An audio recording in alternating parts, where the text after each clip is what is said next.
บัดนี้ลงเอ้ยลงแรมเลละวันรัตนโกสินทร์มีของกินโลหลาเดซ่าสมโลดสมหลักไม่ตีลาดบุรีขอนแก่นล้วนแต่แม่นท่านสมัยอันมั่งไข่สีเลยย่นบัวขาวไต่ฟ้าไดลาสีสุวรรณบัวสวรรค์เมืองลาวเมตตาสาวสังคมลูกสมศรีแม่ไม่นาคือใครในห้างหูหนังโมบีขนผู้ใส่วนไปหาราคาสูงเก่าจ้างเดาเสียแห้งเศร้าแรงโมบีหนีตายบ่ายตายบ่ตายหย่อนนี้น้องต่อเบิดจอดต่อยในข้อเบิดจอดไตหอดหน้าแหวนตาสิงของตายบ่ายตายบ่ตายหย่อนน้องพี่แปงลงอย่าก้อยอย่าแกงตายสั่ง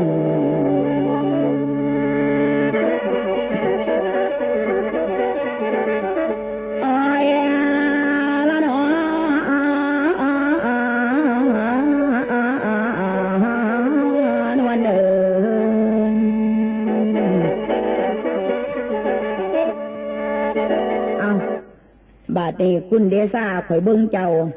ขั้นข่อยสิเกี่ยวมากเกี่ยวหักไปหลายกว่านี้ข่อยกะยานเจ้าเป็นคนซึกลึกบ่ถึกโศกโศกโลกบ่ถึกตาผู้ชายยานบ่เป็นไส้แท้ไส้ปุนหินแน่ไส้ซุมือนี่แห้งหลายแนวแม่นบ่อีแม่ผู้ชายผู้สอนแม่พรใส่หัวอันนี้เว้าพื้นผู้ชายบ่ดีขั้นเสียวอีดีหนูลงสิแทกโศกซะก่อนนอกจากนั้นก็สิเบิ่งลายมือซะก่อนเอากันไปแล้วสิพะหางป้ามีบ่เอากันไปเป็นทุกข์เป็นญาติจังสี่ก็อย่าขายบ้านไอ้เมืองขายหน้าขายตาฉะนั้นการแทกโศกผู้ชายมีหลายอย่างเอาบัดนี้สิโศกเบิ่งจักหน่อยเบิ่งบัดนี้เอาล่ะบัดนี้ฟังอีกก่อนนี่พี่น้องข้างหลายสิลำโศกผู้ชายให้ฟังจักหน่อยผู้อ้วนพอแล้วบัดนี้สิลำโศกผู้ชายให้ฟังซะก่อนผู้อ้วนพี่ผมจอยสูงกำซ้ำกลางลักษณะท่าทางของคนตุกโศกคนบอนโศกของเจ้าสากรยืนอยู่ตรงเด้อเจ้าอย่าเฝ้ากลมลงให้ยืนอยู่เทียงเอาแค่ดวงนี้แหละเป็นเครื่องวัดแจกตัวเธอโทรมาสูงแก่เหอเกือบแต่พ่อสองสัวสูงพอเพียงนี่ตัวจื้อไว้แล้วโศกไปโศกกระบอโศกไม่ฟังสีวาซาให้พ่อลุงแม่ป้าไปบอกไปสอนพวกลูกหลานปากบอนแสนงอนหนักโอภาษีว่าโอคือความลงล่ำอาจารย์เต็งตำน้ำตำลาดตะถวดบอกะลาดตะลวดอีกเก่าเด้อโศกได้โศกเอาบ่ดุนเดาคือเขาหมอลอยค่อยเปียบสมัยตั้งตะกี้เสื้อแขกวัดติ้งเหยียบแบบเก่าโบราณแต่เมื่อนี้ลงขี้คันล่ำข้านหาเอาเสื้อเอาแค่นดอกนี้ล่ะคัดเลือกวัดแทกโตเธอเอาบาดเนี่ยสิโศกบึงจักหน่อยบึงอีเมโศกบงพลภูษาสะกอนว่าบักกำบักเขียวบักไส้นอนเดียวบักเหี่ยวแส่ผ้าบักหน้าหนูซิ่งบักกิ้งลิงข้อกิวบักหน้าหิวหูดังเดียวบักหน้าเขียวคือแมงภูบักหนหูบ่เลือกบักหัวเปียกบ่มีหนังบักสาวสั่งบ่เอาบักหูเอาบักไก่บักจังไรถิ่มเงินหมื่นเดซ่าเอ้ยคนคือเจ้าขันบ่เอาผู้อื่นคือซุ่มหมาอีแดงจากกะบ่ได้แทงน้ำเขาดอกหาบ่เป็นตาสิแตกคนผู้ซานี่ไงแล้วบาดนี้ขั้นบ่เป็นตาสิแตกแล้วสิโศกบึงเล่าขี้งมึงจักหน่อยว่าเล่าขี้งสิถือโศกบ่โศกเล่าขี้งก็ต้องมาปูทืนขึ้นยาทืนลงสองแขนปุงไว้ที่ตำสู้ภาพสิบภาพเศร้าแลนมาสู่ตุ่มโมได้พ่อกองตุ่มของได้พ่อลานมีบ้านบ่มีนะกาซับหัวกินเลือดเดซ่าเอ้ยเจ้านี่ถูกบ่หัดตกโศกกาซับหัวตัวนี้ขั้นแผ่วเป็นผัวขอบขั้วแต่แก่คือควันแต่ที่แหลกอนาคตมดกินสารพัดมีสินดมหัวอะเนี่ยมีหลายขนาดสนอกบุคลิกลักษณะคือโลภะโทสะคนผู้นี้เป็นนักเลงสุรานาลีน้ำแหนดเจ้าเป็นไส้ซาแหลบไส้เจ้าปุ่นเห็นไส้คือเจ้านั่นเป็นไส้ปนดินทำทุ่มตุ่มลมไส้คือเจ้านั่นเป็นไส้มาจมจูจีซูซี่ไส้ดันดอยอีหลีเบิงไล่มือเจ้าบาดเจ็บสิเบิงไล่มือเบิงก่อนบาดนี้บ้าแม่นแต่บ่ท่านเรายาเฝ้าทุกไปเด้อเบิ่งสินี่เสียไว้เมียนเงินก็บ่อยู่ไล่มือเจ้าตังโมเบิ่งเดเบื้องนั้นมาดูโหเบื้องนี่พันแห่งเป็นไล่กาจ๋าพากลางตัดรางเป็นหัวนั่นจังปางบ่หมุนตายหุงตัวนี้เบิ่งเส้นนี่ก็บ่คุ้งก้นถุงเงินสอดเบิ่งเส้นนี่ก็บ่จอดหัดปากคุ้มแปเบิ่งคักๆเบิ่งแม่คันว่าหาเบาเบิ่งไล่มือของเจ้าเมียนอกใจผัวเด้อนี่แม่นสิสร้างครอบครัวเจ้าก็บ่เก่านะบ่ทั้งการขายเจ้ากระบอยเจริญบ่ทั้งการหาเงินเขินหลังเขินหน้าแม่นได้สองเสียหาคือว่าอีหลีบ้า ไล่มือเพิ่นผู้แน่นี่ไม่ไงไล่มือหุ่มเตหีนิ้วสี่นี่แย่ตัวนี้แม่นอีหลีอีแม่ตามแต่เคยดูเวียดกลางคืนนั่นดูกลางเว้นเสียขานหาเราเล่นน้ำบ้านกินเหล้ากินยาพ่มซาตายเจ้าพ่อสำนันไล่มือเป็นจังสันเมื่อแกสลาดูสิแลนนี้ป้าจากเงินจากทินเจ้าสิจังมิลินหอดไทยหอดนาลงอาศัยวัดป้าซาตายเจ้าขาดลงอาศัยวัดป้าหาของเขาบาทหาขอขอบาทตั้งซาตายเจ้าขาดขาดเจ้าสีศูนย์ละว่างไว้เด้อคุณทุกหลายเมื่อแกม่อละดกพ่อแม่เจ้ายาขายกินเด้อดิทรัพย์ในดินทรัพย์สินนายากเจ้าละว่าม่อยากย้ำเมื่อแข็งแรงไหลมาแล้วกับบ่แพงแกเข้าเป็นนมซ่อมเมืองเด้อสาวบ้านเขาสิห่มย่ำเมื่อเจ้าช่วยเดี๋ยวนี้เจ้าพุ่มรวยได้ลำบ่อยจังลำเกี่ยวลำอ้อยข่อยบ่หัวซ่าบ่เอาหัวมันหน้าคนบ่ถือโศกเพียรนัดคำสอนโลกข่อยบ่มีผัวข่อยบ่มังครอบครัวเนี่ยเจ้ามีอยู่หูว่าเจ้ามีคู่รู้แล้วเหมือนเคยเดี๋ยวนี้คุณนายคณะทนานลาสกอนน้อได้เสียขยายข้ามก่อนบอลหม้อฟังในปีก่อนในจะฟังของในสถาทีนะแต่ฟังมันบอลเดินเด็กหน้าดาวลมแดงเจ้าเด็กก็ได้แหงยาวเสาได้เข้าไปไม่จะมาข้างไหนกันลงบ่วานะอยู่เลยตัวคอยบ่กลัวนักคนกลัวทุกขัวตัวเมืองสิจะแม่เสือเหลืองบ่อนี้คนใดเจ้าสีใหญ่ซ้ำต่างกับบ่อนี้จะมีของดีลงมีรองเตาไหวเอ้ยอ้ายของจริงแต่เก่าเน้นแน่ตาตามเจ้ามักถามลงนั่งมาโจทย์มันจะมีประโยชน์ใส่แก่คนฟังใครก็ไปเบิ่งหนังอยู่ดอกแม่ใหญ่อยู่ดอกแม่ใหญ่เห็นตะหูมันไหลมันบ่มีตัวจริงหรือใส่กัดทิ้งตัวจริงเบิ่งขาดแม่เอ้ยแม่สิปาดแต่เป็นมักผู้เจ้าค่อยดูเพราะทั้งค่อยถูเขาบูค่อยมนเอาให้คนเหนือซะนอโตคนติดอยู่ปันกันเจ้ามีหอกขันนังลงมีห่วงรอมุ่นมีพอของเจ้าปันมาข่อยมีดองเต้าหน้าของหนีมุ่นแม่เดซาเอ้ยจะอยากแค่กับแม่อยากร้องกาลองนี่ละนกเขาท้องคันดีนกโตค่อยด่าเบิ้งเนี่ยซะนอคุณพอเมื่อนี่คงยัดสิปากแต่เร่งคุณแดงจึงตึงแค่ใส่ก็ไปนับหนึ่งถึงมันไหนไปนอนขึ้นฝันเหล่าดื้อผีของหญิงอยู่ใต้นอนฝันกระฝันน้องนั่นจันบักจันควยกูบ่มีไฟมาสู้ขามันแสนเก่าคนที่เจ้าขันเสี่ยวบ่ว่าส่วนราคาคามันโตน้องบ่เอาเป้าถูกของขาดองบ่อยแต่ว่าสำคัญดอกแป้งแบ่งไหวเหตุจุนแก้มจุนบุญแก้มใบจุนบุญอยู่ผีดื้อไฟตุนถ่ายเจ้าพ่อใจขันมาพอแล้วไปให้ตู่อยู่ทงแก้มบงตรงแก้มใบองตรงลงไปทงลมพัดค่อยว่าที่เด่นตั้งแต่คอยนัดกับโผบ่าหัวเรามาแล้วเจ้าหนาวใจผู้เดียวแฟนมาหงจ้างรับเม็ดนี่เห็นว่าดำสีนี่จะตีน้องบาดำหัวไฟกำสีประกาศชมพูคนมาดูว่าอีน้องถูกตำหน้าของโลกข้อกูสอนล้านบ่ทิพย์เบาจานเบาคู่เบาขอเจ้าบ้านนอกกับบ่ตีบ่สั่งเบาบ่รับแมงจังว่าอีน้องรับมวนเ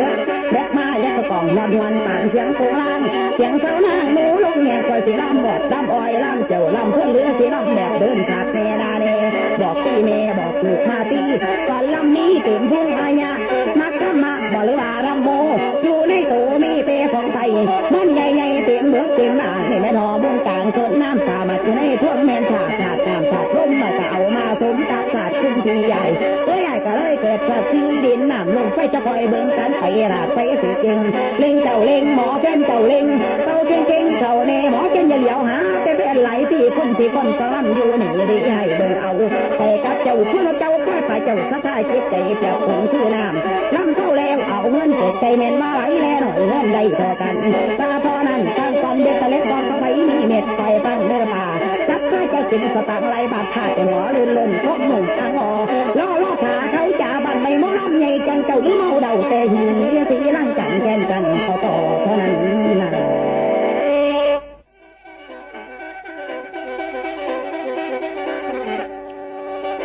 แก้มไม่แก้มเป็นแวนแก้มน้องเป็นแวนหมอลำทั้งขอนแก่นมิตรเกี่ยวกับถามมหาสารคามมีแต่หมอลำมูประเภทหมอลำคูในเมืองอุบลบ่มีสอมีเส้นมีแต่เต่งเล้งเต่งอยากเป็นหมอลำเก่งมาเบิ่งทีหมอลำเก่งไปหอดทั้งธรรมทั้งศีลทั้งโลกวิสิเก่งทั้งโยกทั้งเดาทั้งดันขันอยากเห็นสวรรค์ให้นางดึงนางหอนเอาเด้อนอ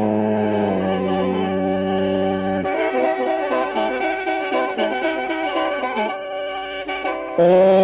ละนอ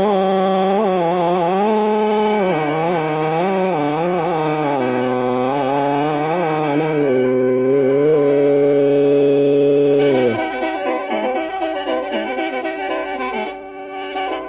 วังหันมันเกี่ยวหมอลำนุลงไปแล้วเพิ่นว่าข่อยเบิ่งเจ้าเบิ่งจังนึงคือคนซึกลึกบ่ถึกโศกโลกบ่ถึกตาว่าสั่นเพิ่นว่าก่อนสิเอาเจ้าไปจังสี่แล้วก็มาเบิ่งลายมือหมอลำเดชซ่าว่าเจ้านี่มันเอากันไปแล้วก็บ่ห่างบ่มีดอกว่าสั่นละว่าเด้แต่ความจริงแล้วหมอลำนุลงเจ้าเห็นข่อยเกี่ยวจังสี่ว่าจะตายกี่กุยน้ำเกลือบักกี่กุยว่าจะโกกลมกุยน้ำเจ้าผู้ถกที่ถอยเจ้าก็เลยบ่นิกแหนกคือปลาซิ่วถึงแขหางสันบ่หมอลำนุลงบ่แม่นว่าก็สิเอาเจ้าไปโหลดได้บ่แม่นว่าถาดไปหัวใจไฟเว้าแล้วสู้อัดตั้งตูแล้วนอนตีหมามาเข้าก็บ่แม่นดอกก่อนสิเกี่ยวสิมักหนองอุ่นหมอลำไปเป็นเมบักหำรวมเลี้ยงเคียงคูขอยก็สงสัยอยู่คัดของมองใจจักเจ้าเกิดวันใดถาดแข็งหรืออ่อนสิไล่ดูสักก่อนตามหีบตามข้องเมียบ่ดีเพิ่นว่าแพ้เจ้าของหากินบ่ขึ้นมันสิมีเงินหมื่นเงิน100เงินพันขันถาดบ่ถึกกันกะลุกจมคือเก่าฝืดประดึงขาเตาไปหน้ามาในเมียถาดไฟทั้งผัวถาดไม้ก็เอากันบ่ได้เป็นเหย่าเป็นเฮือนไม่เอาใดก็เฝือนผ้าห่างผ้ายาเจ้านี่งามลุกถูกทาหลุบสมนมพันเบิ่งก็หน้าล่องหันทั้งหลังมาเบิ่งถ่ายกับบันเพิ่งเคืองเหนือหนังมังสาพอถิ่มขอให้ม้ากินได้อยู่ดอกเบิ่งทั้งนอกกับหน้าสวยตาลวยผมก็ดำเป็นมวยแก้มแดงองค์ตรงคิ้วกระโกงหน้าทางดังคมการแต่งตัวก็สมเป็นหมอลำใหญ่แต่บ่ท่านใดไล่เบิ่งสูกซาตาเบมือมากก่อนดูเลยเนี่ยเมโอ้ยไปล่างออกแง่มือดำพาโลคือมือดำเถอะเจ้าหมอลำนุลงเห็นมือเพิ่นแหละกินหอดมือโตเด้นอกคุณปูมาหลดบ่ได้อยู่ลบหน้าลบหลังจักมันบ่ายอีหยังกลางคืนกลางค่ำจักของสูงของต่ำเป็นตาลุตูนสัมบ่น้ำหลุดบ่ายหอดทิ้งคนสัมนาลังเทือว่าบ่เสือกระทำข่อยเบิ่งที่ลายมือเจ้านี่บ่ดีเอาซากขนาดจักเป็นซาตาขาดตั้งแต่ย่ำใดแต่กระนับว่าไข่ยังมีสินคำการให้กินตกตำขาดคืนเบิ่งในตีทุ่งเงินเจ้าเปิดจางปางแม่นล่ำใดกระสร้างสีบ่เหลือพ่อแดงเจ้านี่เกิดวันแข็งมีไฟที่หลับสมพรเป็นไม่ห่างหรอกนี่ไฟเมื่อนี่แหละครับมันเข็ดมันขวงโบราณอื่นมาส่วงแผ่ผัวแผ่ลูกแต่ว่าขั้นเฮ็ดถูกกสิได้กวยค่ำไฟนี่มีประจำตั้งแต่มือเกิดใส่ก็หนาเล่าเปิดเบิ่งดูหมอลำเหมือนพ้นนั่นเขาตำแก่เช็ดจักหน่อยเจ้าสิทิมสิปล่อยมันไหวยังหื้อขันเบาตามไล่มือปีนี่ย่าเมโศกกำลังมาเวขั้นแตงเอาเป็นแต่ว่าเจ้ามิโศกก็ได้ปีนี้เมื่อนี้ให้แตงเสียขอบูชาโศกสีได้สิ้นได้เอ็นจากสัตว์สองเถ่าระวังเมลแล้วเจ้าย่ำโศกมันมากขั้นหมุนเขาวางค้านั่นแหละจังเมนแต่สีบ่ได้เล่นหาเงินหาคำปีนี้โศกไม่หำล้นซบเลือปากระวังแต่สีหยากน้ำผีใบหัวแต่ได้ยุบละผีใบหัวแต่ว่ายังผีใบหัวกับผัวใบเรามีสุกกันที่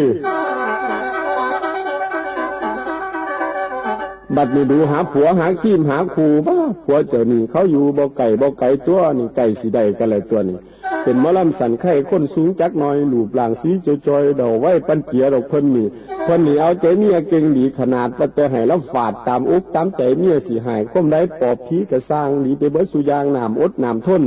ยาม2 แหล่ง 2 ฝนนี่ขึ้น7ขึ้น8บ่เคยไปหาแผดเปียงยุกเปียงหยาเสียงไหลเคว้ลงหน้าตั้งแต่ก่อนไกลเพิ่นผู้นั้นก็ยังกำแตกเลข2ผู้ตี้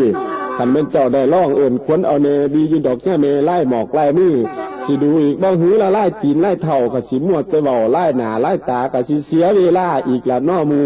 ตั้งแต่พออยู่เอาเมยผือบ่เห็นดูไล่มือไล่ซบไล่ปากกันยังเด็ดทิดหมากกับสาวบัวพันจนว่าเถ่าฆ่ากันอยู่บ้านย่างลุมเอากันแล้วมันอยากทิมอยากทุมสางหัวมันหน้าขันมันป่าเฮาป่ามันห่างเฮาห่างขันเฮาเฮ็ดเฮาสางมันอยู่เฉยๆกับทิมมันติ้วซ้ำเนี่ยซื่อขันมันหายมันวือมันฟอกมันฝนเท่ากับงานคอก้นหนีกี้ออกสู่ขันมันยังบ่หูฟังถอยหอยคว่ำเฮ็ดได้หีมันรวมแหละไปเอาผู้ใหม่สีหน้านวลได้ไว้นวลนวลนอ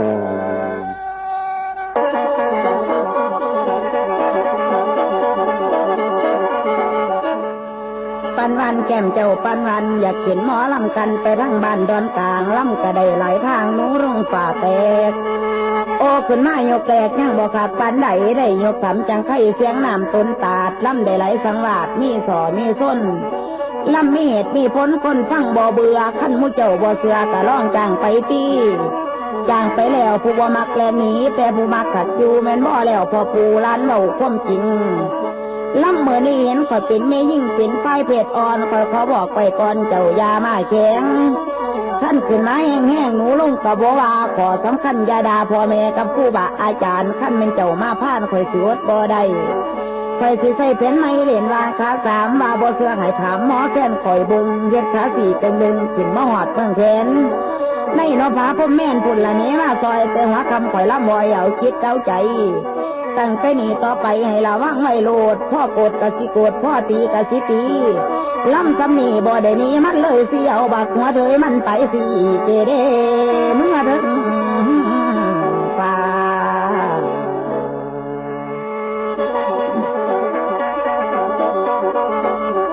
อ้อยละดอนวลเอ๋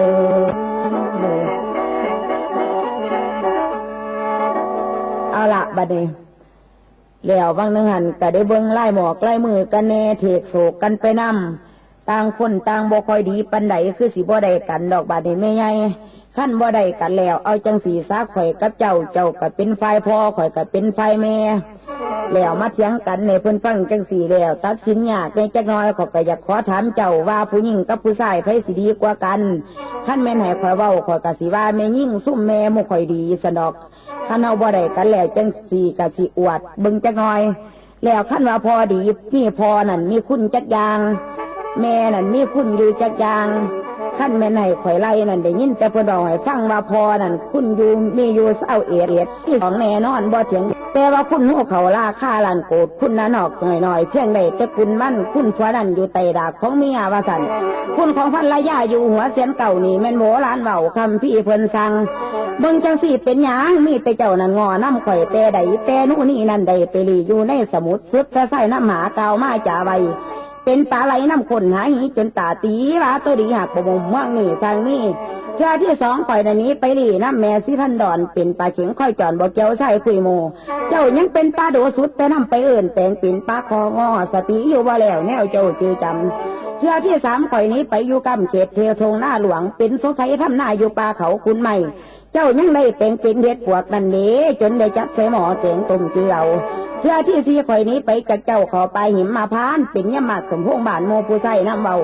เจ้าเป็นมากกะเล่าบานเลยเป็นพ่อวอเห็นพ่อทุกทีงอสติอยู่ว่าแล้วแนวเจ้าเจอจำเทื่อที่หาข่อยนี้ไปอยู่กำเขาใหญ่วงกดเจ้าน้ำหาจนคุยขดหมอบข้านขานองจนว่าเป็นหม่องคนใส่เพิ่นไล่ว่าไผว่าบ่มไผว่าอะไรเรื่องศาสตร์สละบ้างขี่ใส่ดังอ้าวอันนี้แม่นว่าผู้หญิงกับผู้ชายเถียงกันเจ้าสิโตขึ้นมาว่าผู้ชายดีกว่าไม่ยิ่งกะแล้วแต่ให้ข่อยเถียงว่าข่อยนี่แม่ดีกว่าพ่อสะดอกเป็นหยังจังว่าแนวนั้นเพราะว่าขั้นสิให้ไล่ว่าแม่มีอยู่ในโลกนี่มีแม่หยังแน่แม่ขี้ฟอกขี้ไฟแม่บันไดบันนางแม่มีแม่ไรยางเส้นแม่น้ำคงค่าบ่เห็นไผอื่นหาพ่อน้ำจักเครือแล้วบัดนี้บ่เห็นไผอื่นหาพ่อน้ำจักเครือต่อไปแล้วมันเบื่อแม่น้ำทะเลแม่น้ำมุ่นน้ำเซ่น้ำซี่มีแม่คิดเบิ่งแม่หมดทั้งปวงแม่ปวกหัวหลวงแม่มิ่มแม่ผึ่งพอไปใส่หาเบิ่งจุนหอดเบื้องแขนเน้นอยู่บ่อพอแตนพอต่อเห็นบ่เห็นแต่เจแม่ก็เป็นห่วงเป็นหั่งมันเป็นหยังไหลจังบ่มีพอยาสิกลุ่มกสหมอลำผู้ใส่แม่มีคุณมากมายบ่อาจทนนับแม่เป็นผู้รองรับทุกสิ่งทุกอันแม่ทรงขับทรงขันมีคุณอาเนศศาสดาองค์เอกตอบคุณมั่นด่านางสีหามายาตายแล้วยังห่วงเพิ่นเสด็จทั้งหลวงเทศโปรดมั่นด่าเทศอภิคำมาเจ็ดคำพี่ใหญ่ว่าพอดีลูกไปเทศโปรดไปเพิ่นเทศเบื้องใดตายแล้วโปรดอยู่ใสนี่ยาไว้ยารวยยาสิเว้าแบบสวยว่ากระป๋อมตัวเองให้แต่พอขุนเต้งนั่นมันบ่แม่นบาดนี้โตมาเบิ่งเจ้าว่าพอสิดีทอแม่บอพอมีหลายทอแม่บอมีพออย่างแน่ในโลกนี่ไล่มาเบิงขอยานแต่อวดแต่ว่าโยกขั้นแม่ดีมาคือให้พ่อขึ้นเตียงยานแต่ได้ควบเดียวเท่านั้นละแม่นบ่แม่ใหญ่บาดนี้หมอแค่ไหนเราโตมาเบิงไวลงจักน้อยบ่บาดนี้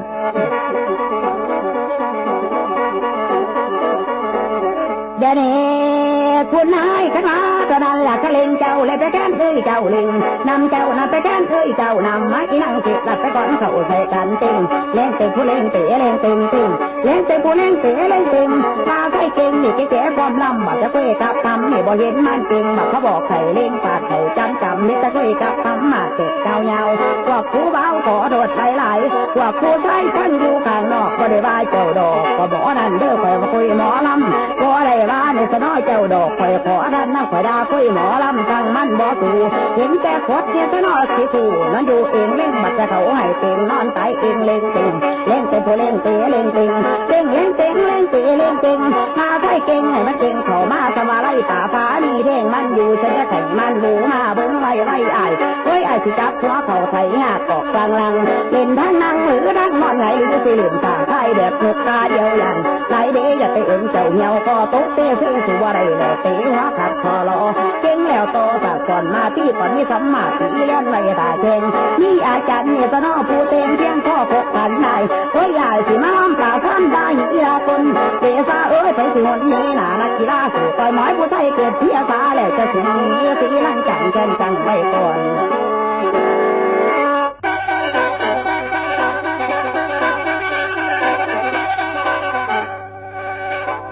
แก้มไม่แก้มไม่แก้มหนองไม่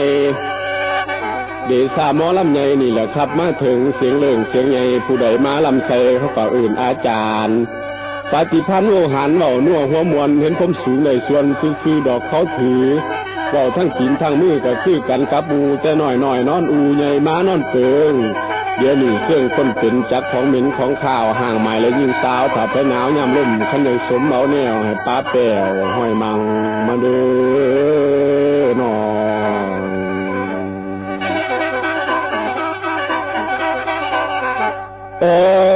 ละนอ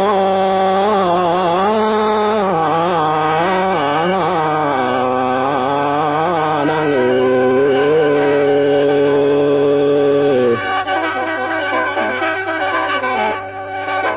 เอาละบัดนี้หมอลำหนูลงขึ้นมาผัดว่าเว้าเรื่องดีว่าสั่น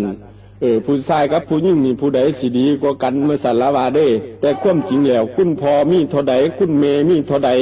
แล้วกล่าวขึ้นมาแล้วว่าขันเมจังสี่ก็หลายกว่าพอว่าสันละว่าขันมาพอนี่มีอย่างแน่พออย่างแน่แต่ความจริงขันสีว่าคือมาล่ำหนูลงละว่ากับบ่ยากดอกตั้งแต่บักหมี่บักบวงบักเผาบักตาลบักสมเขียวหวานบักหน้าบักเวอร์บ่เห็นมีผู้อื่นอีหมี่อีเผาอีม่วงอีตาลจังเถื่อมาล่ำหนูลงแต่ขันสีว่าเรื่องดีใส่ยิงนี่ละผู้ใส่ตอกสนะนี่บ่มีปัญหาขึ้นหันมากกับผู้ชายล่ำก่อนแม่ยิ่งเป็นเพศอ่อนนี่บ่หูจักหยังต้องให้ล่ำที่หลังค่อยดูตัวอย่างสิเฮ็ดหยังกะสร้างบุญศีลกินทาน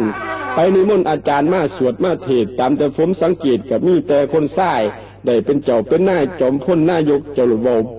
ปกหน่องแต่คนยิ่งนี้จากรักความจริงเว้าเอาแต่หน้าขี่แล้วบินเทิงฟ้าบินขวมหอดหัวกับผู้ชายนี่ตัวหรือไผเจ้าว่าเฮ็ดให้โลกได้ซาขึ้นเหยียบดวงจันทร์สูงเป็น100เป็นพันก็ยังขึ้นไปโยดบ่เห็นมีหัวปอดแม่ยิ่งจักคนสร้างรถยนต์แล่นอยู่ตึดนี่ก็จากข่มขืนผู้ชายคือกันเมืองสวรรค์หรือเมืองนรกก็ชายเป็นคนทกข้อจ่อลงขุมยุ่มพระบานพระจูมก็เป็นชายนี่ตัวเจ้าสิว่าชายซัวมันได้สิคือปานบ่นับบ่ถือบุญคุณของพ่อ21หูบ่คุณของบิดาไก่กับเจ้าเป็นว่า12คุณเมโนสิอ่างตั้งแต่หมุนออกจากหูจะเป็นผู้ได้บูแล้วมาเฮ็ดให้ก็จังได๋มีใครแตกออกเป็นคนคันเว้ามาแต่ดนตำอิบตำออกก็ชายนี่ตัวพอเกิดก่อนหัวที่ผู้สังฆษาหละจังญาสังฆสีเกิดมาน้ำกลหัวลุมมนเขาก่อนหัวเทิงอยู่ต่อมาเหิงเลยปั่นซื้อไหมหัวลุมใส่นี่ซื้อว่าหัวค่อยขอละห้องโอยเทิงนัวเทิงแสบเขาเลยเศร้าเงียบเทิงเดือดเทิงยางดำเป็นคุ้มขี้ย่างออกลูกเท่านึงส่วนผู้ชายนี่ก็หาวปึ้งเตะแขนเตะขาส่วนไม่ยิ่งเหมือนว่าจะกินยาค้างขนค้างดากสิไปใส่กระยากเทิงยิงเทิงยองให้ปัวตัวเจ้าของนี่ก็ยังบ่กลุ่มป้าให้คนปงหุ่มปานหนวดฤาษีก็ยังว่าตัวดีจะไม่เป็นตาหากบัดอ่างแต่คนแต่ดากตัวมีราคาคันขึ้นมาผัดว่าอีกละผู้ชายนี่เป็นขี้ขาเงินตื้มหาเหลี่ยงหาเกลือแม่ยิ่งแม่ย่างว่าสนอกเพิ่นว่าอ่างแต่ว่าตัวดีจะมันเป็นตาหากอ่างแต่คนแต่ดากว่ามีราคาคันเขาเฮ็ดเขาหาเงินมาให้ใส่แบบเป็นเปรียบเขาใส่ว่าขี้ขาท่าสีนี่แหละคนบ่ดีกินแล้วลืมหนีสีแล้วลืมคุณบ่จักบาปจักบุญหูนาตาทัวขันว่าผู้ใส่ซัวขี่โหดสามานองค์พระโพธิญาณหรือพระปัจเจกผู้เป็นเอกได้ศาสนาเจ้าจังใดนพหาบุญคุณของท่านไม่ยิ่งเคยได้ผ่านสอบใดมาหามีอยู่บ่ศรัทธาในที่พอวอ กันว่าผู้ใส่งอมาแต่งมาแปลงหาเลี้ยงเสาแรงแรงขี่ขาเงินตืมตักน้ำอาบน้ำดื่มล้างก้นล้างหีม้วนมูนีเป็นบางเทื่อบางที่เท่านั้นล่ะครับเป็นสีนับกับว่าพ่อสองอูเจ้าปันแหงตักดูน้ำใส่น้ำอาบไปล้างเฮ็ดปวกตาบของเขาคือกันเจ้าเฮ็ดสุวรรณเบียกบานเบียกซองคนหนึ่งเขาใส่กองและประเทศแนวกินและนี่เป็นหิ่งลบปีนลบไปเป็นขี้ขาพอใหญ่คือกันนั่นตัวท่านเขาปินเขาปัวย่ำเจ็บย่ำไข่ผัดไปเปรียบเขาใส่ว่าขี้ขาท่าสีท่านเขาปินเขาปัวย่ำเจ็บย่ำไข่หรือว่าออกไฟไหม้ตักน้ำตักในเพิ่นกับผัดเข้าใจว่าเขาตักล่างดากับท่านตูนันหากตักอยู่บนปีตักมาตั้งแต่มือเอากันมาใหม่ๆผุดเจ้าล่ามาไปเล็กซี่จนหล่อนแจกแสกเอาไปถ่าสแตกง่ามรับตาคนน้อยกับม่านหัวขนเกิดมาท่านนอผู้เป็นพอกะหาเหลี่ยงหาเกลือผู้เป็นเมียกับเฮ็ดเบียกทั้งบ้านท่านเจ้าขาดนอนอยู่ซื้อๆเขาก็ดีไปเลยเงินม้วนหาได้คือจังให้ก็ให้ท่านย่ามใจดีให้เจ้าคิดบางที่แล้วไผเป็นขี้ขาเป็นไส้นี่ข่อยว่าซ้ำใดเป็นนายมันสิขวมสิง่ายกับบ่มีลูกเต่าหอดย้ำเดาก็อยู่ทั้งเทิงจรดฮอนปั่นถึงเขาถึงไว้ลุม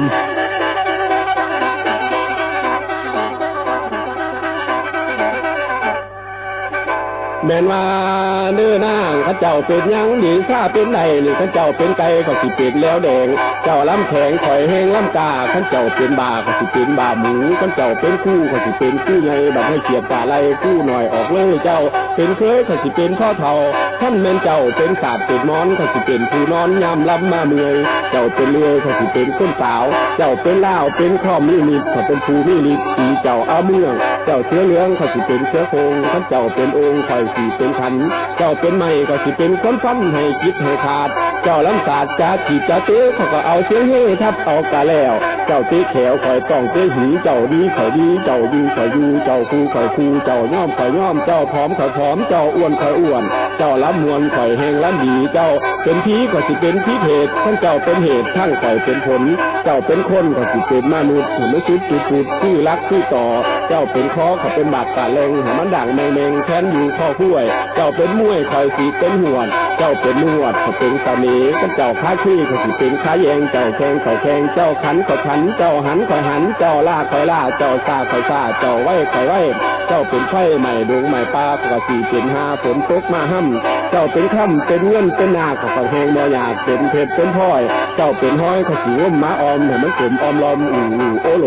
คนบัดโตมีแต่ทองอวยรวยทั้งใส่ล่างถวยลืดลานแล้วเลยบัดจะเห็นหัวถุยไหวป่านรถแลนลาบ่แมนเห็นแต่ถามคือลูกเจ้าเป็นยุ่งข่อยสีเป็นหินเจ้าเป็นลีนทั้งข่อยเป็นวันเจ้าเป็นฟันข่อยสีเป็นมีทั้งเจ้าเป็นขี้ข่อยสีเป็นค้างเจ้าสางข่อยสางเจ้าสวกข่อยสวกเจ้าจวกข่อยจวกเจ้าต้มข่อยจีนทั้งเจ้าเป็นขี้ข่อยสีเป็นคำนำเจ้านำหม้อเคลื่อนเจ้านำเต้งเล่งเตะไปเล่งเตะเล่งเตงเล่งหลายขายถอดไปเล่งหน่อยขายนมโอ้ว่าโยนไปซ้ายนุ่นย่างดอกเสล่ำบ่โยนไปเกลือได้แต่แขนตรงน้องตัวไปลงโตลงตรงต้องลงตรงลงโตลงตัวผู้สาวลงไปทงกังหนกำดำเนี่ยที่ใช่หมอลำกับไปกังน้ำเมแต่งแรงแต่ไปแรงแต่แรงแต่งแต่งแรงแต่งแรงแต่แรงแต่งถ้าเศร้ากับบองหายพังง่ายกับต้องอีพีแก่งนี่อื่นซิงคือข่อยผู้ใดซิงเกตเน่ถ้าแต่ข่าวแล้วไปลงลมก่อนซี่เศร้ากินเราจะปลาแลนมากขวดเขาก็เลยเป็นหมู่เราย่อมาตังคิดด้วยนู้ซิ่งห้องปีหอดเดือน3 เดือน 4ล่มพัดไปเห็นผู้สาวซ้ำเนขึ้นไปนอนเดือดเสือขึ้นกัดเนยิ่งแดงกัดเนขั้นสีนอนนั้นเนไปคือยานพอไม่นอนหรือซ่าหนูไปจอบละไกผู้สาวหนึ่งสีมีสินให้ขี้ยุ่งกล่อมพึงสาวเลยนอนบ่ตื่นนอนกลุ่มชนผมไม่กล้วยถึงนวลมีอาสาใบเลี้ยเบื้องหน้าไล่ไกลไหลออกเงาเลี้ยเห็นหน้าไปเท้ามาเป็นเดินเลี้ยเห็นหน้าไปเท้ามาเป็นเดินสาวบ้านเพิ่นต่างสาวบ้านตูเสียงสีปลาแดกได้กระดังแทกปานหลอกเจ้าผ่านบอกทำงานตักน้ำตำเขาหรือคนดึงขาเตาหน้าใครปูลู่ใส่เฮ็ดเลี้ยงคือดึงสีคูวางางทั้งเสียงยางน้ำเฮือนน้ำซ่าเลยต้องคิดทหารเดือนหาป่าไม้ข้ามขอใหญ่ซ้ำโอลุ่งหินยางน้ำดินปานยางประกวดบัดได้เห็นตำรวจมีคู่หรือขั้นมันจะขึ้นจะขันช้อช่างช้อชิงบัดที2 เหนียวเกินโกมเขาไป อัดหูล้มจมว่าจะแคบเจ็บนี่แคบหรือบ่ต้องอหานี่จะนอนรับตาขาสีใจเบิงจุ่มก็เติงสาวบ้านหมอลำหน้าบ่ดำให้ก่อบ่เห็ดว่าจะฝนลงนิดจ่าแต่สีหนีจะไปหายลือหนีกลับมาอองลองต้องลองต้องสาวบ้านกระท่าเลิกมาเมื่อนอนบ่บอกก็บ่เป็นยังดอกตาไผตามันตาของฉันมันไม่ตาไม่ไผขันตาภายในเจ้าภาพสัทธาเลิกมาก็เลยนอนอย่างดีเผื่อท่ากะหลีเมื่อรับเมื่อนอนจะสีหน้าอ้อนซ้อนล้านมือพอใหญ่ตาไม่ไผตาสร้างเจ้าสิ่งมันบ่ได้หลิงได้แล่ได้ลำสิบีบนี้คำก็บ่เห็นมันนอนตาลำก่อนที่ตาภูขาว่าจะหอดปีหาใส่ขุ่นโม่งมาสัทธามาโป่งล่างวังล่างดีตาของทีเนี่ยมันตาซ้อนเล่นตาหมอแค่นี่มันตาใจสู้ตาบ่หูตาอันทพานตาหวานตาบ่ละเมบัดเด็กมาแน่หรือก็มีตาดำตาคุ้มคำตาสาวขุ่นไม่ขันตาผู้ใหญ่นายพ้นนายพันตาสำคัญตามีอำนาจตาสลาดตาสอดตากูงเนี่ยมันตาเขาเล่นเล่นไพ่เล่นโบกตาเดือดโศกแท่งเอาบัดตาสำเนากินเก่ากินแก่จะเป็นตาโนแตดผิวแม่มันอย่างอ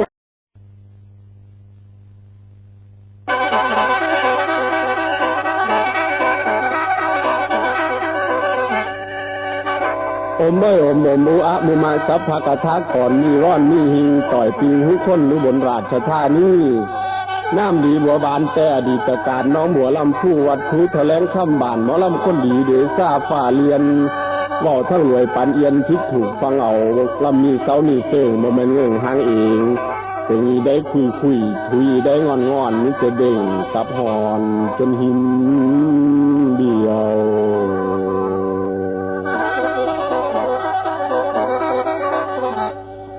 โอ้ยละน้อ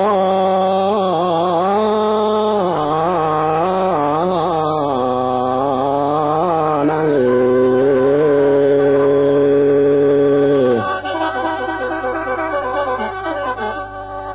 เอาละบัดนี้หมอลำหนูลงอันเพิ่นว่าสุขอยู่ในเมืองฝ่ามิตรเดชกับฝนสุขอยู่ในเมืองคนมิตรกินกับเล่นแต่ว่าขันกินกับเล่นกินกับนี่หลายกินเมื่อบัดนี้แต่ว่าทั้งบ้านทาวังหินบ้านข่อยบัดนี้มีอยู่สองคนได้แก่พอยายหลอดกับพอยายรุ่นกันปีนขึ้นมาละย่างเขาหานโหลดว่าเส้นเถาะบ่มันกินแนวอยู่ในกินเหล้ากินบักสอลอถอเลยสิเว้าใจน้อยบัดนี้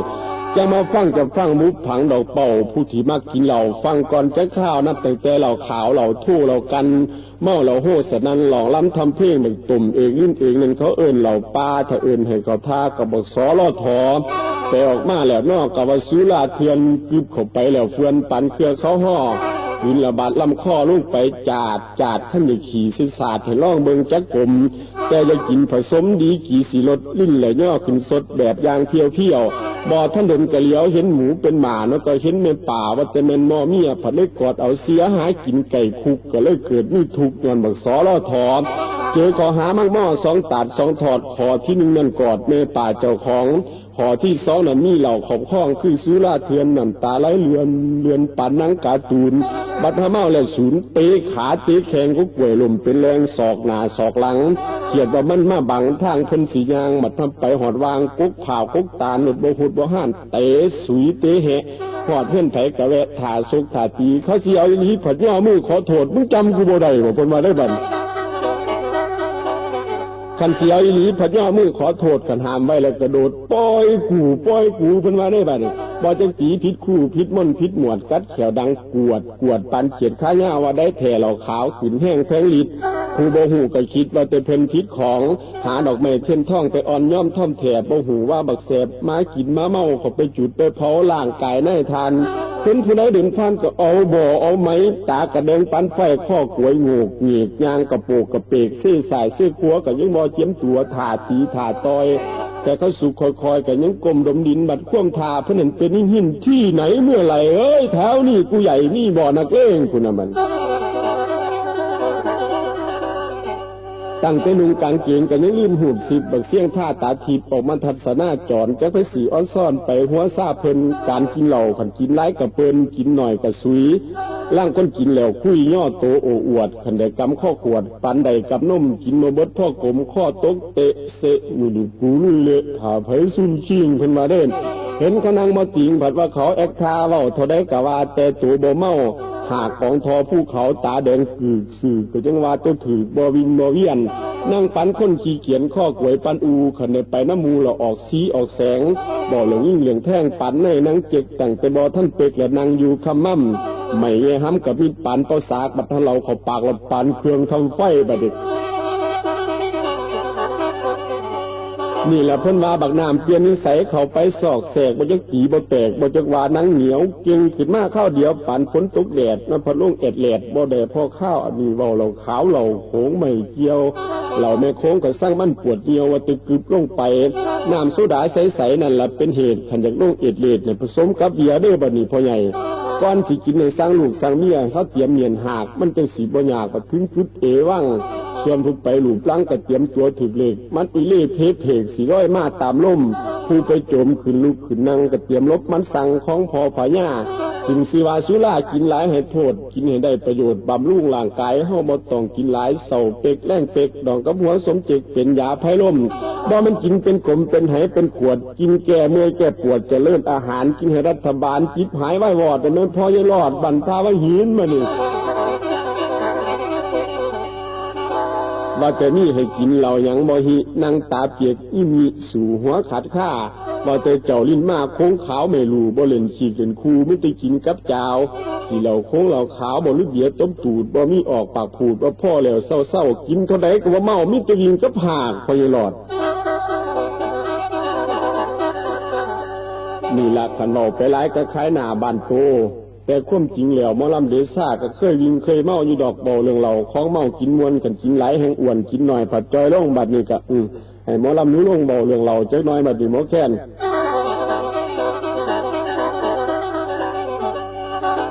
แม่นว่า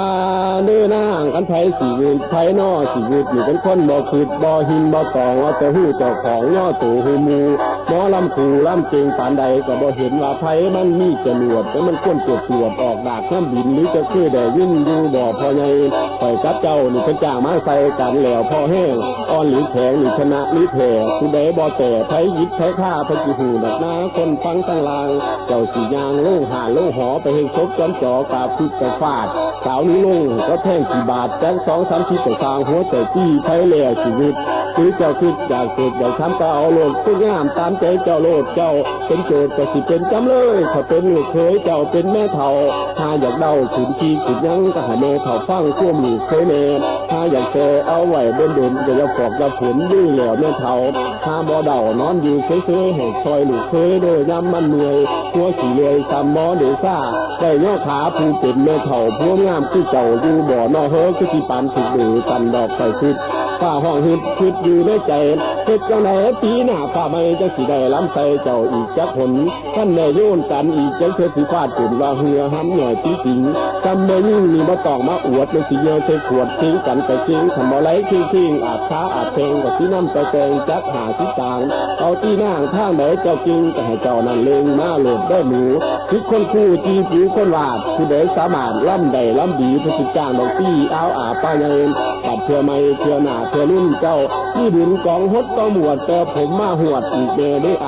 ท่านผมข่าผมคิดผมอยู่สิย่อมให้ขึ้นปูตอนทำหมอแค้นท่านสายแน่นมันดึกมันจองเลยไม่มีมายองกับสาวหมอลำเสียวเขาเทงหำขึ้นละให้เบิ่งสีหน้านวลมนไอเรนวลนวลนอ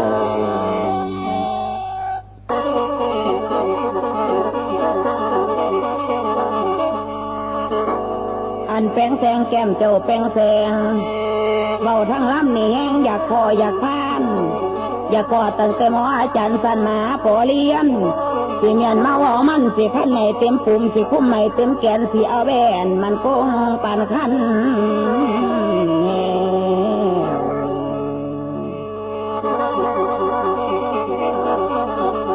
โอ้ยละหนอ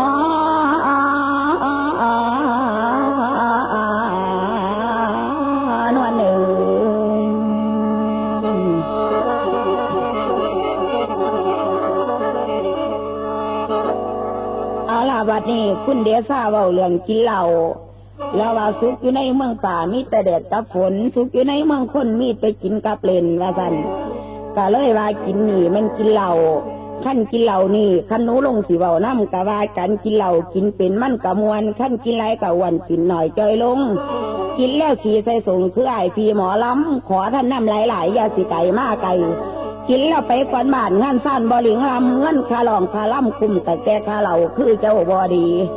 เรานี่มีทั้งโดดทั้งคุณเส้นราการทำบุญเลี้ยงคนเลี้ยงแขก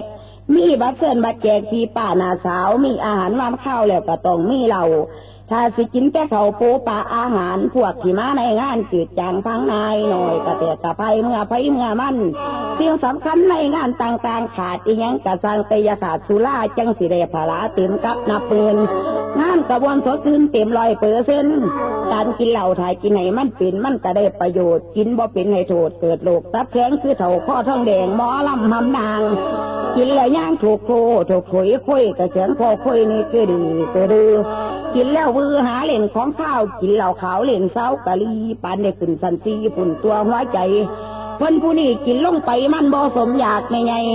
มีแต่วิ่งกลับหาแต่ยางปะหำเว้าเพื่อเรื่องบ่ลำตื่นนางทางนายเรื่องกินง่ายนอนง่ายนี่บ่มีไผคือจนคนซาคนลือว่าบ่ข้อลงตุ่มกินแล้วบ่มีลมมีแต่ปากขาดปีกเงียบค่อยเสียกพิลิ้นแปนหมัดทีควันการกินเหล้าถ่ายกินให้มันมวนต้องหูจักประมาณกินพ่อตาหวานข้าล่มกลมกอมบ่แม่นกินหาหอมหน้ามืดตาลายเพิ่นผู้นี้กินเหล้าย่ามใดกินจนว่าผู้ขายออกข้ออูกินเบิดนั่นแล้วผู้ติดนี่ติดสินกินแล้วนี่เขาบอกเอิ่นว่ากินเนี่ยเขาเอิ่นว่าเด็กพี่น้องกับสิแตกเจ้าจุ่มซุ่มแซงกินแล้วมักออกแสงท่าตีท่าต่อยเก่งบ่แม่นของคอยเบาหมดเบาห้ามเห็นผู้เล็กกะถามสนไหมใครเก่งโว้ยว่าสันละว่าทำตาบูตาเบงปั่นอยู่ในหนังไผมาหามกับบ่ฟังเทิงหายเทิงฟืดฟังเสียงข้างฮึดจักเป็นเกียรติแก่ไผตากระแดงปั่นไฟกัดแขวกวดแต่คันเห็นตำรวจเพียงปั่นเสาทุ่งเห็นบ่พอใหญ่สงทางอำเภอเดชกับเฒ่าสีให้เหตุกลุ่มบ้านแสนต่อกินบักสอลอท้อนำกันมวนแต่ยังลุกขึ้นวันปั่มกันลงดินแต่ว่าท่านเด็กกินหักกันปั้นเสียวบัดน้ำเราเขาเจียวโหลดจักไผเป็นไผศิลปะไว้ไผออกหน้าเผยแพร่น้ำเราลงไปเนี่ยเราเอาคัดข้อกันแนวไผกะว่ามันสันกะว่าตอนจับบ่ขวดตีงอนกันเล่นแก่เส้งบักยาถาดนักเล่งออกแข่งเพลงเด็กจนเราสีหาเหตุเล่าเด็กเขานำเกลือพอเยสงไปจนเด็กไปเมียไปอยู่ในคุกนางเก่าห้ำยุกจมข่อยจมแข้งกินแต่ข้าวแดงกับแกงบักตูนนอนในหัดเจ้าโพนใส่กำใส่เว้นแนวว่ากินบ่เป็นมันก็เลยเกิดโทษกินแล้วกล้าแล้วโกรธบ่สำนึกตึกตองเอาแต่ใจเจ้าของบ่พี่หน้าพี่ให้ทราบแต่หมอลำใหญ่ผัดให้คักละแม่กินแล้วแว่เสียสินเสียศัพท์ว่าแต่กินลงปับเข้าซ่องคอบาออกจากหันกะหาดาพี่ดาน้องกับเมื่อบ้านเมียยองขันสมคือป่าบ่เห็นหนอดตางขาสมพื้นเมืองเด็กค่อยเสียกแปรแว่หนีแม่มึงชัวอะไร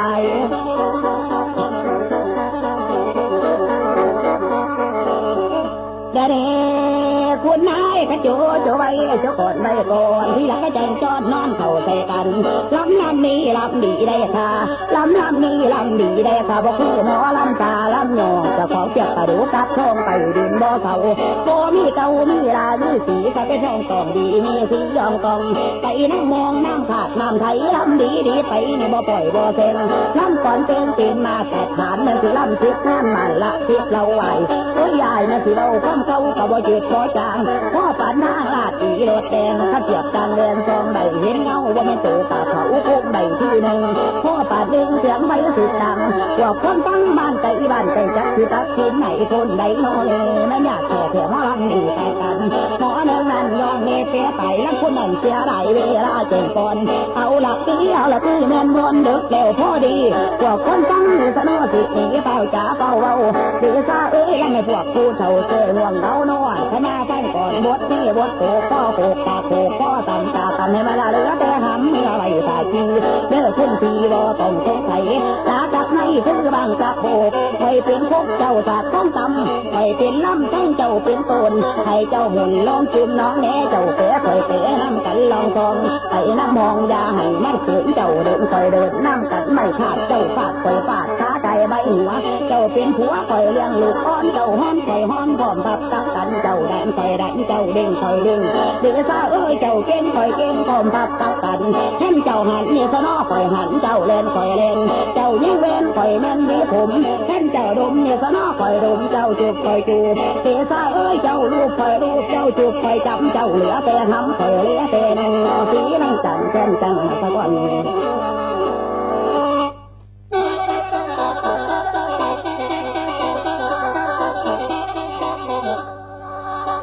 แก้มไม่แก้มปลาแก้มน้องปลานี่เบเจ้าสาวสาวอุบลราชธานีล่ำดีล่ำมวลสากส่วนกับเหมาะสมแต่กินขึ้นหอดผมก็งามเบิดสุบอนสี่นี่ยังละ2 ตอนนี่หนาขืนตื่นแล้วนึกแขนแล้วคุณนางงามสาวสาหลายปันไดก็คาพอห้องปีกายได้ยิ่งข่าวว่ามืนปลายท่องนักอีกแมนบอผู้ใดต่อกับบอลงผู้ใดโป่งกับบอรับนี่โกจับแขนปรับดึงแขนเขาในบาได้เท่าได้ราคาเมื่อคืนนี้จักเถื่อมีแหงบ่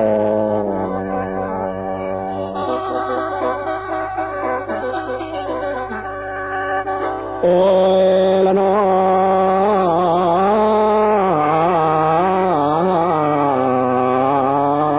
นั่ง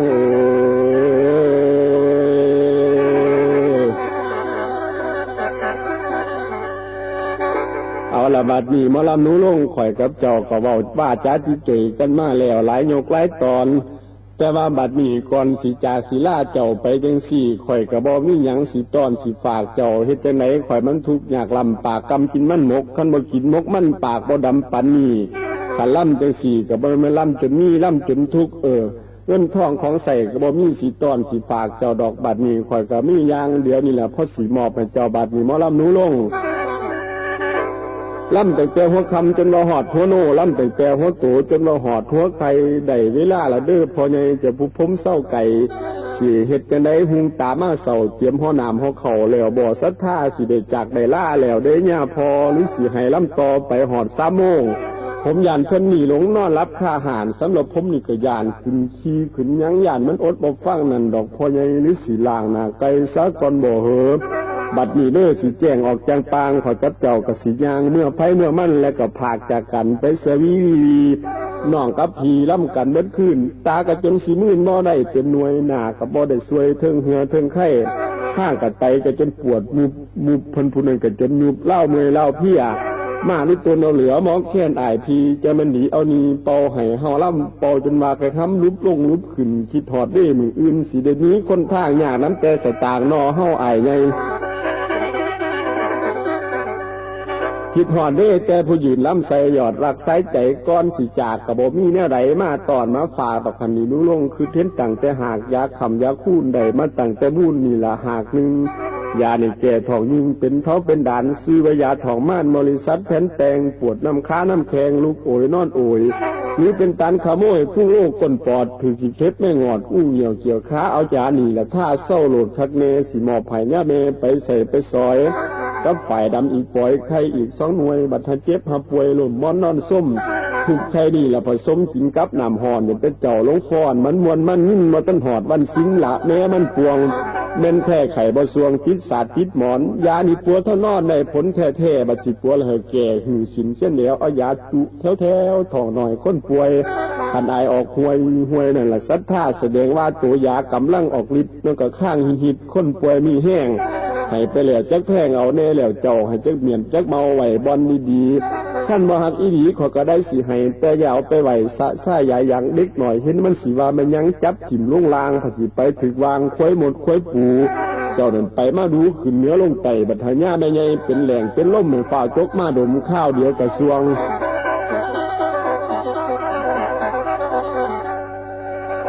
แม่นว่าเนื้อนางขันเอาลาน้อแต่พ่อป่านมีสินีลาดันจ้าไปทางใหม่นี้ไปค้นลาใหม่ไป2 สอนปีนูนจักก้าวเรื่องป่างก่อนสีทนบาดันทนห้วยอุผากนี่เสียนองต้องเรื่องหนาไปไล่ลงโลนลังผู้เฒ่าอ่างแขกไปแสนปีนหันที่โศกันน้ำนาปโนล่าว่าจะขึ้นมาหาทีเด้อนางนองมองเห็นใหม่พนาไล่ต้นไหลลิ้นเห็นใหม่ใจใหม่ไปล่ำดัวเสียซึ้งผู้มืดฟ้าเป็นปานาทิพย์ขึ้นข้าไหวกายกันขั้นซองขั้นหยองยัยยี่ยองเหย่งแล้วยังน้ำเราแท่งเสียบเท่าเมาหันคอยองหินต้อยต้องต่อต่อยตั้นต่อน้ำมันก่อเชียงชิงข้างเท่าเมาน้ำหลาบโนล่าบุปาคุ้มเมาหนาทอป่าตายนาบ่อแดงแทงตายซอยไปขายเชียงนุ่นหนองอุดสายหยองพองข้านตึ้งหันขึ้นนั่งข้าหลาบโนล่าเราหล่อปนได้สีพ่อนอล่าอยู่ไซนขึ้นตาไปเห็นแต่ไม่ใกล้ไม่ต้นตำล้ำสูงยิ่งยังซับปลาดูโพงดาวเต่าเต้ต้นตีนต่างอ้าววิทปลาตัดไปต่างจีปลาจีวิท ปาจี้ถ้าจังเราดงเล่าติดดงเล่าเราลงดงอ่อแอเอียงส้มให้ในให้ถาสิทนพอให้ไปย่มหน่อยคอยเดินสีหน้านวลนวลไหนไรนวลนวลนอ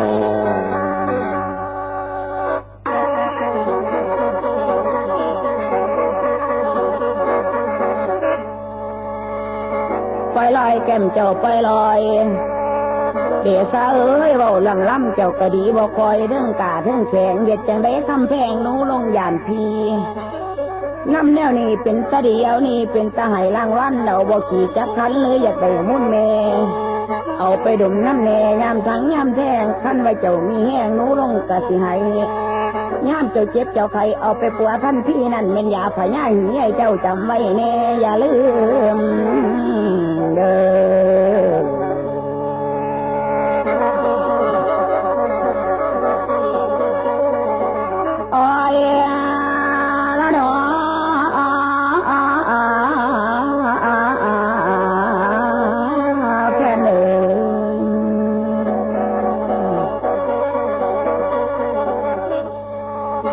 บัดนี้แล้วสิได้กาไปลากันไปแนวนี้แล้วคุณเดซ่าก็เลยมาฝากยาดีว่าสันละว่า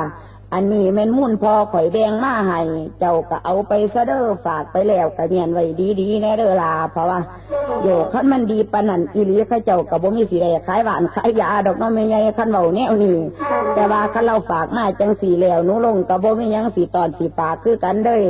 ข่อยกะล่ำคือกันกับเจ้าหันล่ำจนทุกข์คือกันน่ะล่ะบ่มีปานใดดอกเงินคำกำแก้วก็ดีข่อยกะทุกข์ยากปากหมองท้องพุงหูโลกลปอดสนอกอายใหญ่ข่อยกะบ่มีหยังสิให้เจ้าข่อยกะมีตั้งแต่แนวดีคือกันน่ะล่ะเอาล่ะบัดนี้พี่เด้อเอ้ยถึงเวลาตี3ตี4สิได้จากคุณพี่พัดพาจากกัน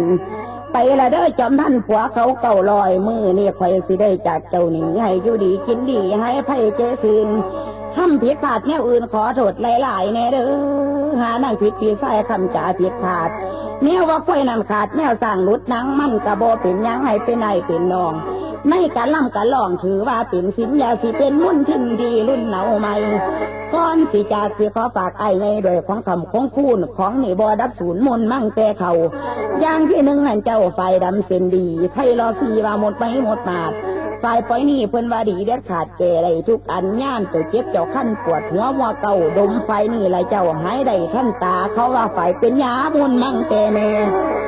ฝ่ายปล่อยนี่ข่อยได้มาตั้งแต่ข่อยนั่นเกิดมา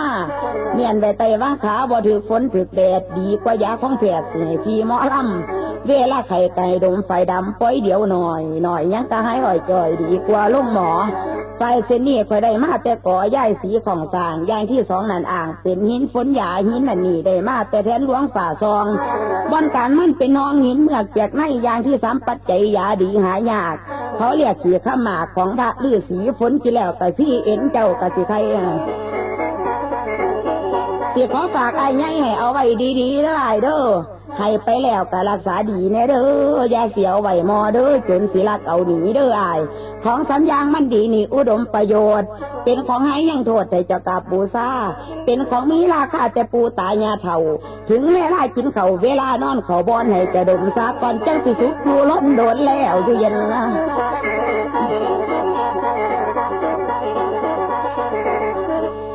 เดี๋ยวนี้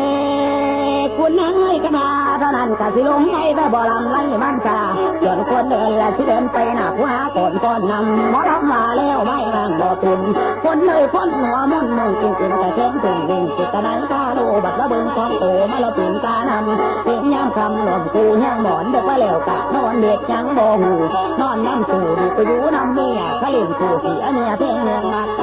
ก็ใหญ่มาจิตเป็นคักๆอยู่แล้วก้อนเน่าหรือว่ามีแนวเอามีแต่แนวเน้นเน่าแนวความจริงสนอแต่เก่าเหนือกลางมันจี้ความจริงดียาเพ่งผ้าไว้อยู่ห้างไก่เพ่งผ้าอาศัยยากินเนื้อแข้งไก่กันเด้อพวกมือเพราะนี่ท่านอยู่ดีกว่าท่านเขาอยู่ท่านอยู่ดีกว่าท่านอื่นมือคนนี้เงินเมินเงินล้านเป็นถุงให้ก็ใหญ่บ่เท่าเงินเน่าคงบาดเจียวได้ใส่แข้งผ้าไว้หลายบาทเต็มกันแล้วก็มีหนอดพันหนอดแสนหนอดล้านอยู่กับบ้านดีกว่าไปไทยแต่ว่าเฮานี้ไก่เงินสั้นพอแม่นี่การเด้อมีตะพูอยากแน่อยากตอบกับลำใครจะไปหาลำคืนเดียวแล้วเก่าเป็นผู้เบาที่เขาสนใจกะติต่อเอาไปเป็นเคยอีในเขาแก่เขาแง่ขันได้ตาดองเลี้ ซาเอ๋ยบ่มีเงินอย่าสิคล้องบ่สิได้ต่อคนคนเฮานี่มีดีมีสัวมาหลอดที่ไปทั่วเพิ่นแฟนปกติคือคู่ดีสะดวกะดีฟังคำพ่อแม่กะเลี้ยงเพิ่นน้ำแน่ตอบปุ่นแทนคุณมีเจ็บใจกะลุ่นยาดื้อยาหดถือศาสนาพุทธปวดไปอะไรเฮาพุทธองค์ในสนอของเราเพิ่นตัดไปแล้วให้รักษาดวงแก้วรัตนะตั้งสัญญาเมาติ่งเสกางตานหาราคาอายเฮ้ยอายสวดมนต์ไหว้พระยามคำยามนอนพุทธองค์ในสนอเพิ่นสอนกินท่านบ่ขาดยาให้เฮาในสนอปะมาสิ้นหน้าปากกันในสอนลูกสอนหลานผู้ใหญ่ไม่เท่าคุณเดซ่าอย่าสิเมาเตเราไอ้เต่าละคนเดาคนมันบ่แม่นของดอกก็ว่านาสิออกสวิสะหวยเดาเข้าไปบ่ถอยยังเหลือแต่หางคนของเฮาเนี่ยสนอมันการเก็บเตะบุกบุญไหลเฮ้ยอายบัดตะแกงเอาไปว่าไปตาสิแตกให้เด็กกะเด็กใจเตะหนเดียวทำเจ้าดันกันหาเหลือยาปากฟ้าไว้ใจในบ่อน้ำกำของคืนเหมือนหลายอกแตกขันเด็กกินแล้วถึงส่งแลกกันเหลือแต่ว่าสู่กันเบิดกันติดแม่นกินเหล้าแข็งเนี่ยสนอข้าวเดียวเนาะปั่นผักต้มพร้อมเขาแล้วบ่มีแนวสิก็บอกให้เดากับว่าเดาเป็นเจ้าบ่เก่งเสียหอดเก่งหน้าอีกของแก้วก็เชื่อว่าแอวของเรานั่นจริงบัดเขาบอกเสียสนอให้เล่งนอนอยู่เอเลยน่ะก็ถูกเขาเตะหล่มลงปางนาง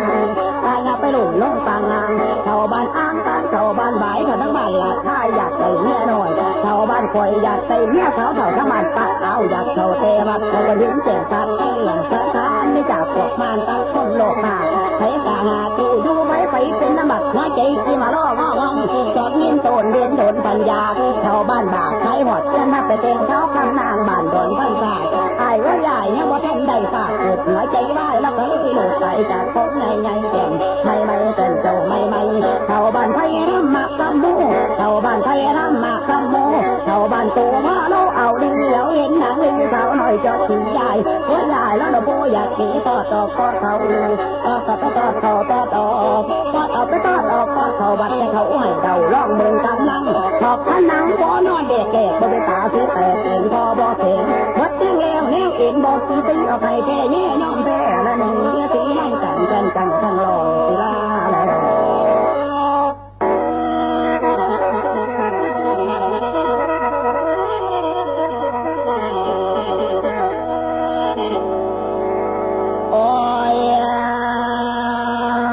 สมควรแล้วแม่ลาเต่าลาสมควรแล้วแม่ลาเต่าลา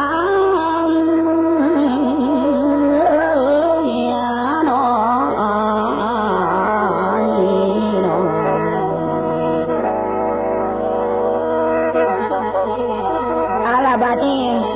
บดกระบนสมควรแล้วการล้ำสิเอิญสังทำยังสิได้เอิญสังซ้ำโอ้ยล้ำแล้วสิสังลาก่อนเด้อทั้งพวกน้องพวกพี่ย่าแม่ย่าลุงถึงมาว่าย่ายมาพร้อมมาซ่อมดูหลานหน่อยหนูลงพ้อยมันฝนเอวงานกระเซ็ดเลิกแล้วลาสิสังลาฟ้าสวรรค์แกงแดงดงบนเขานกกาเราตัวเบยขนานคอนตอนเศร้าวัดตัวเจ้าตนคอนมันขันไกที่ไก่สีแกงมาแล้วตัวละนาย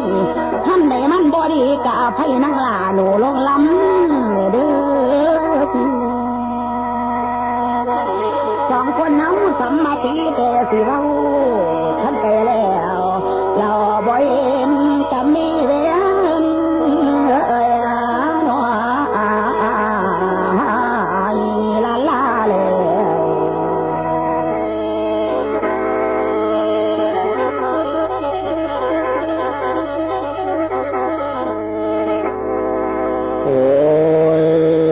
สนาบอกขาดได้สินอนให้ใส่แต่มอนข้าวพร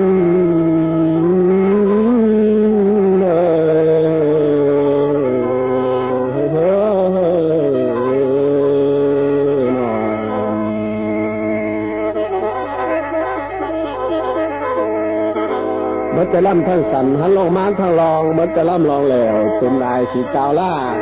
เดี๋ยวในใกล้สีแจงลุ้นเบิกไข่แข็งอาทิตย์แดงเป็นสีทองพีศิลาเรือบานลาทั้งตาหวานน้องถึงเหลือมองเสียบผู้บ่าวลากก่อนเนื้อน้องสาวยับเข้ามาใกล้โอ้ยดีอ้ายสีสังลำพี่คิดหอดแต่น้องลาที่มานั่งฟังลำ คิดฮอดตาคุ้มคำที่ลำมองดูทีการที่ลำมาหนีคำใดมันบ่ดีอย่าได้ปล่อยได้แซงที่ว่าการแสดงขั้นเว้าแล้วก็ให้แล้วอย่างอ้มปล่อยด่าแต่กันทั้งผู้นี้ผู้นั้นถือว่าเป็นกันเองถ้ามาหนาบ่ลำขันบ่ซึ้งกันไปขันบ่ไทยกันมาผัดว่าลำบ่มีหาสร้างแล้วเด้อสิแทนสูงไว้พรให้แม่คนตางอนอยู่ดีมีนาท่านสิไปขายขาแนวไหนอย่าเข็นขาดปราศจากเลือดห้ายไถ่ตองจะยามีส่วนมาพี่สิได้ห่างไกลหนีสวัสดีเด้อนางแม่อานงคนโกพลาตัวมันหน่อยเพชรแต่มาลำอ่อยว่าเกี่ยวเที่ยวย่อยก่อนสิจากกันไปให้นางยิ้มน้อยน้อยพ่อให้พี่ได้ซื่นบานย่ามพี่ออกจากบ้านให้ทรงพี่เนื้อนางเพราะตะวันสื่อสางทรงที่ทางเมืองบ้านเจ้าผู้ยืนอยู่แคมห้านในเหลียวมาพี่เนทั้งผู้เฒ่าผู้แก่ทั้งผู้สาวสำนอยดูอายสีกาวล่าหอดพวกแม่ป่าผู้ปฐมแท้ข้าวท่านแม่มีลูกสาวได้สมัครเป็นเคยแม่บ่น้อคุณป่า